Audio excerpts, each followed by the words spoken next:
हे दोस्तों, शराब की दुकान का ठेका कैसे लें यानी शराब का बिजनेस कैसे करें। इस सीरीज का ये हमारा दूसरा वीडियो है।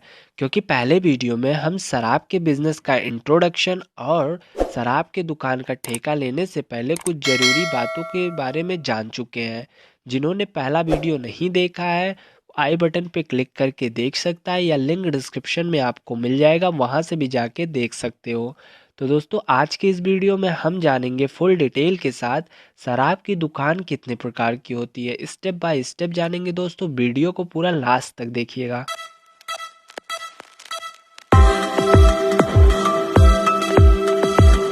तो दोस्तों, इस वीडियो में शराब की दुकान के प्रकार का जिक्र करना इसलिए ज़्यादा ज़रूरी हो जाता है क्योंकि अलग अलग प्रकार की दुकानों के लिए जो लाइसेंसिंग नियम एवं फीस होती है वो अलग अलग हो सकते हैं।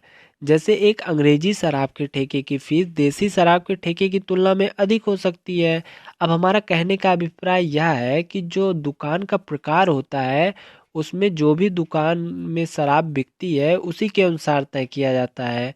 विभाग द्वारा दी गई लोकेशन पर आपको दुकान किराए पे या अपने लेनी होती है, यानी आप दुकान को लीज पर भी ले सकते हो दोस्तों।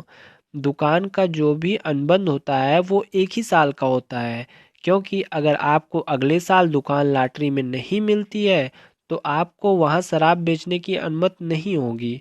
दुकान के सुरक्षा और ज़रूरी मानक जो भी होंगे वो आपको पूरे करने होंगे, जो आबकारी विभाग आपको अनुबंध की शर्तों में बता देगा। अब भाई, शराब की दुकान में जो भी अनुबंध होता है वो आबकारी विभाग और ठेकेदार होता है जो शराब का, उसी के मध्य होता है। मुख्य रूप से दुकानों को 3 या 4 प्रकार की कैटेगरी में बांटा गया है।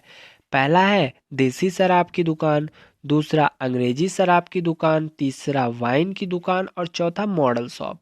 अब इनके बारे में थोड़ा थोड़ा जान लेते हैं। पहला, देसी शराब की दुकान। इस श्रेणी के अंतर्गत चयनित जगह पर सरकार द्वारा केवल और केवल देसी शराब की बेचने की इजाज़त होती है।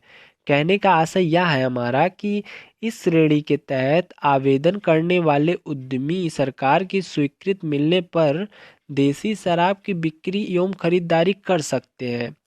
अब अंग्रेजी शराब की दुकान के बारे में जान लेते हैं। इस श्रेणी के अंतर्गत चयनित उद्यमी को अंग्रेजी शराब बेचने एवं खरीदने की अनुमति सरकार द्वारा प्रदान की जाती है, अर्थात एक ऐसी जगह जहां से व्यक्ति अंग्रेजी शराब एवं बियर खरीद सके, अंग्रेजी शराब की दुकान कहलाती है।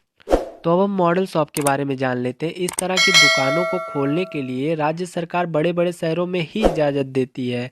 जहां नॉर्मली दुकानों में ग्राहक को अंदर प्रवेश करने की इजाज़त नहीं होती है, वहीं मॉडल शॉप में आप अगर ग्राहक हैं तो आप अंदर जाइए, वहां घुसकर अपने मनपसंद की मदिरा यानी शराब लीजिए और उसका भुगतान करके बाहर चले आइए आराम से।